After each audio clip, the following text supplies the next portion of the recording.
Dobrý deň, milí diváci, srdečne vás vítam na mojom kanáli Tarot pri čaji. Toto video je určené všetkým z vás, ktorí ste v znamení Škorpióna, ale aj tým, ktorí sa o toto znamenie zaujímate.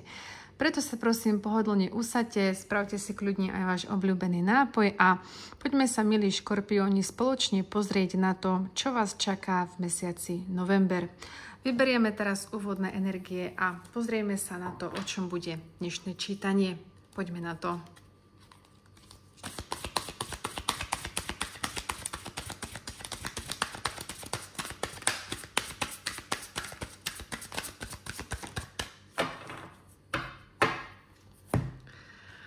A máme tu kartu číslo 36, ktorá sa volá Stredný svet. Takže vstupujete do priestoru stredného sveta, čo je v podstate ríša každodennej reality, kde sa odohráva všetko živé. Je to ako keby ten váš hrací priestor, miesto skutkov, rozhodnutia a dôsledkov. Takže všetko, čo teraz cítite a žijete, sa odohráva v prítomnom okamihu a ten je teraz kľúčový, ten prítomný okamih. No, nezabúdajte, že tento stredný svet nie je tvorený len minulosťou, ale formuje ho aj budúcnosť a rôzne neviditeľné vplyvy, ktoré sa odohrávajú na pozadí, veci, ktoré nevidíme alebo nedokážeme ovplyvniť. Takže ak sú energie v rovnováhe, tak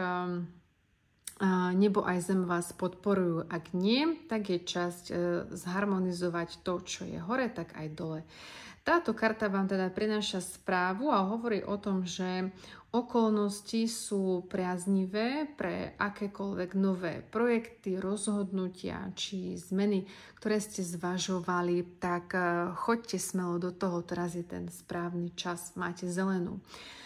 Nebojte sa pohnúť vpred, svet vás podporuje a vesmír vám ponúka vietor do plachiet. Takže to, čo by inokedy vyžadovalo príliš veľa úsilia, tak s tým si teraz môžete poradiť doslova s ľahkosťou, ak samozrejme budete konať vedome a s rešpektom k druhým aj k sebe. Takže, milí Škorpióni, teraz nastal ten správny čas a choďte za tým, čo vám dáva zmysel.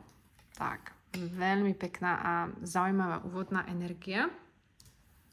Poďme sa teraz pozrieť na to, ako nám tento príbeh ďalej rozvinú tarotové karty. Tak vyberieme 6 kariet, tak poďme na to.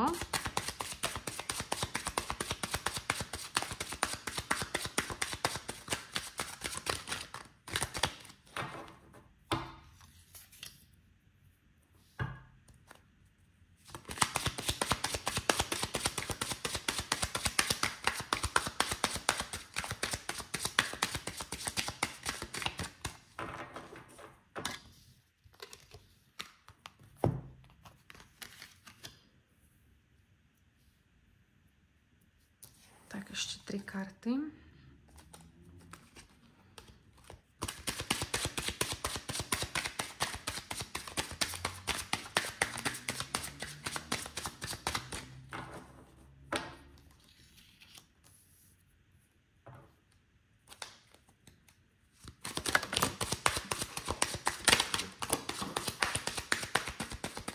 Tak, momentík, pretože mi spadli na zem.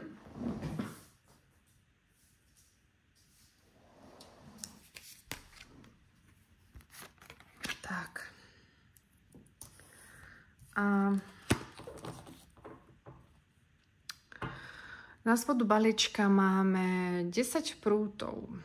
Zaujímavé, takže poďme na to. Milí Škorpióni, začínate mesiac november energiou rytiera prútov. Ja keď sa pozriem na ostatné karty, ktoré tu máme v tomto rozložení, v tomto čítaní, tak veľmi silno tu cítim a napájam sa skôr na pracovnú a kariérnu energiu, takže dnešné čítanie sa bude viesť práve v tomto duchu. A rytier prútov teda prináša nejakú príležitosť, správu alebo ponuku. A častokrát ide o nejaký nový smer alebo zmenu, ktorá prichádza prechádza v podstate rýchlo, dynamicky. Môže ísť o nejaký pracovný posun, nový projekt alebo dokončenie niečoho, na čom ste už dlhšie a tvrdo pracovali. Je možné, že sa bude uzatvárať nejaká jedna veľká kapitola pre vás v tomto období, milí škorpióni, buď to bude nejaký projekt alebo jednoducho nejaké obdobie, do ktorého ste vynaložili veľa energie a veľa úsilia a ten výsledok bude úspešný. Takže ja tu ešte vnímam aj energiu a úľavy dokončenia takého toho odhľadnu, keď vám odľahne, pretože na spodu balíčka sme mali kartu 10 prútov.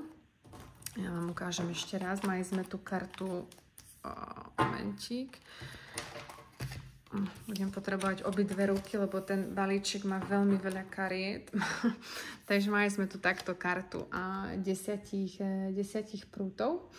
A tá hovorí o tom, že nejaké ťažké obdobie sa končí. Ešte síce nie je úplne koniec a nesiete si na chrbte veľmi veľa povinností, ale už ste veľmi blízko cieľa, rovnako ako aj tento muž. Nesie 10 palic, ktoré sú pre ňom príliš ťažké, ale tu už vidí ten dom, kam tie palice nesie, takže skutočne už je len kročík od cieľa, od naplnenia tohto cieľa. Takže aj vy, milí škorpióni, nezdávajte sa, ak aj teraz máte pocit, že máte toho na pleciach naložené príliš veľa, pretože za chvíľku sa toto pre vás náročné a ťažké obdobie skončí. Takže už ste veľmi blízko toho svojho cieľa a bude vás čakať kde vás bude čakať zaslúžený oddych a pocit naplnenia. Rytier prútov môže tiež naznačovať aj presun alebo nejakú cestu. Ja sa tu napájam aj na energiu toho, že možno tu niekto bude aj meniť prácu alebo bydlisko, možno dokonca aj krajinu. To bude ale veľmi malé percento z vás, ale je tu aj takýto scenár, je to kolektívne čítanie, takže prosím vás, berte si len to, čo s vami rezonuje a čo nie, tak samozrejme nechajte tak. Takže pre niektorých z vás sa tu ukazuje aj možnosť spolupráce so zahraničím alebo práce v nejakom inom prostredí, čo vám samozrejme otvorí nové príležitosti. A posúvame sa ďalej k 6 prútom. Táto karta predstavuje víťazstvo, uznanie a úspech, takže v podstate je to karta víťazstva, kedy ste dokázali prekonať alebo zvíťaziť nad nejakým problémom. Takže ak tu bol nejaký projekt, na ktorým ste pracovali dlhé hodiny, dlhé mesiace, tak prichádza potešenie po ťažkej práci, pretože tento človek na tejto karte, ktorý tu je, tak on sa vracal z vojny, ktorú vyhral a teraz vidíte, tam za ním sú ľudia, ktorí kráčajú popri ňom, oni ho oslavujú a rovnako aj vy, milí škorpióni, vy si toto uznanie za vašu ťažkú prácu a za tú vašu obetu, ktorú ste dali tomuto projektu zaslúžite, pretože tento projekt ste dokončili úspešne, takže budú vás oslavovať. Je to úspech vo vašom priemysle, je to uznanie za vašu prácu a okolo 15. novembra sa budete nachádzať v energii hviezdy. Hviezda je vodnárska energia, symbolizuje nádej, vieru a víziu, splnené priania. Takže, milí škorpióni, máte v sebe jasný sen alebo nejakú túžbu, niečo, po čom túžite už dlho. Môže ísť o nejaký vlastný projekt, podnikanie, živnosť alebo úplne nový smer, ktorý vás láka, ale zatiaľ presne ešte neviete, ako sa k nemu dostanete. To však vôbec nie je podstatné, pretože dôležité je, že už ten cieľ poznáte a vesmír vás k nemu začína viesť, nasmeruje vás na tú správnu cestu. A karta hviezda je okrem iného aj znamením splnených prianí, takže vaše sny, či už pracovné alebo osobné, sa začínajú naplňať. Budete cítiť aj vnútorný pokoj, rovnováhu, dôveru v to, že ste na správnej ceste. Takže vesmír vám požehnáva každý krok, ktorý podniknete. Takže jednoznačne, ak je tu pre vás nejaká nová príležitosť a vy sa pre ňu rozhodnete, tak určite to rozhodnutie bude správne a všetko dopadne vo váš prospech. Nemusíte sa bať, že by ste riskovali. To vaše prianie, ktoré tu máte, sa vám určite splní. Následne sa posúvame do energie 4 prútov. Toto je karta, ktorá hovorí o stabilite, úspechu a oslave po tvrdej práci. Takže je možné, že sa vám naskytne nejaká aj nová pracovná príležitosť, alebo dokonca dostanete rovno aj zmluvu, ktorú budete zvažovať a napokon ju pravdepodobne aj podpíšete. Je tu veľké percento z vás, ktorí tú zmluvu aj podpíšu a nastavujete si nové hranice a pravidlá a výsledkom v podstate bude pevná a úrodná pôda pod nohami. 4 prúty sú aj symbolom radosti a odmeny, takže konečne si môžete dopriať oddych a tešiť sa z výsledkov a oslav z toho všetkého, čo ste dosiahli. Toto je obdobie, ktoré bude pre vás obdobie plné harmónie, prosperity a zaslúženého pokoja po náročnom období, čo nám vlastne aj potvrdzuje ďalšia karta, čo je karta obesenca. Je to karta zastavenia, ale pozor, nie stagnácie, aspoň v tomto prípade, v tejto kombinácii. Je to dobrovoľná pauza, počas ktorej sa rozhodnete jednak pozrieť sa na veci z iného uhla pohľadu, na chvíľku spomaliť a vlastne užiť si takéto obdobie chvíľkového nič nerobenia. Je to v podstate, neberte pauzu ako nejaký trest, ale skôr ako dar, pretože je to čas na regeneráciu a prehodnotenie si priorít, pretože ste vyčerpaní z predchádzajúceho obdobia, tak preto teraz vedome spomalujete, aby ste mohli získať väčšiu jasnosť, čo a ako ďalej. A koncom mesiaca sa dostávate do nádhernej energie karty Svet.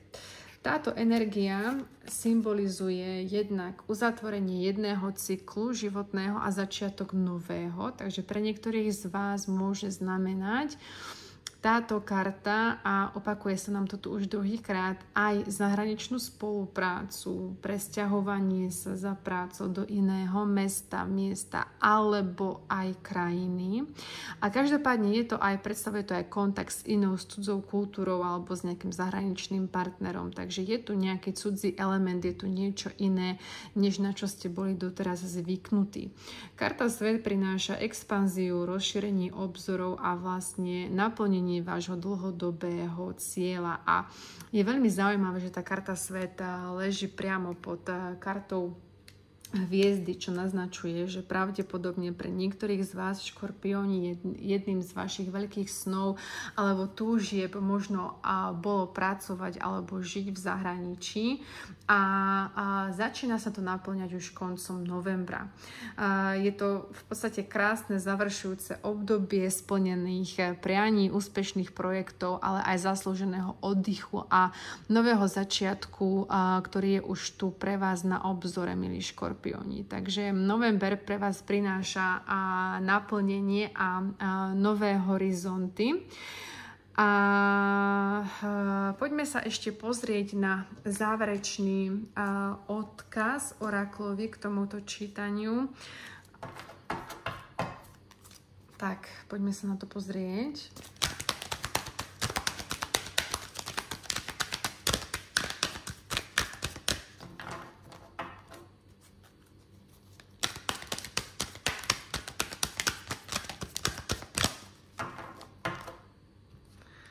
A je to karta číslo 35 a verné srdce. Momentík, prečítam vám hneď. Tak, karta hovorí: vaša dlhodobá vernosť vlastným cieľom sa začína prejavovať aj vo vonkajšom svete. To, čo ste si dlho len predstavovali, sa teraz stáva realitou. Vaše túžby po úspechu konečne nadobúdajú konkrétnu podobu. Ak zostanete verní svojim snom a plánom, no zároveň si zachováte flexibilitu, pokoru a ochotu slúžiť druhým, Vesmír vám prinesie dôkaz o vašej skutočnej prosperite. Toto je čas, kedy sa vaša vnútorná vytrvalosť premieňa na viditeľné výsledky. Dovolte si osláviť to, kam ste sa dostali. Tento moment je potvrdením, že vaša cesta mala zmysel. Oslavte seba, svoj rast a spojení so silou, ktorá vám pomáhala manifestovať všetko, čo dnes žijete. Toto je obdobie radosti, vďačnosti a naplnenia. Chvíľa, kedy sa sen stáva skutočnosťou. Takže, milí škorpióni, vyhláste si toto čítanie za svoje, ak s vami rezonuje, ak nie, tak ho nechajte tak, nebolo to vaše čítanie. Ja vám veľmi pekne ďakujem, že ste si dnes našli čas a strávili ho so mnou pri tarote pri čaji. Ak sa vám tento výklad páčil alebo vám prinieslo inšpiráciu, budem veľmi rada, ak dáte videu palec hore, prihlásite sa na odber kanála a napíšete mi do komentárov, čo s vami najviac rezonovalo. Ak máte záujem o súkromné čítanie, môžete mi napísať e-mail na tarotpričaj@gmail.com. Tento e-mail nájdete aj v popise videa. Prajem vám krásne dni plné pokoja a pozitívnej energie a teším sa na vás pri ďalšom výklade.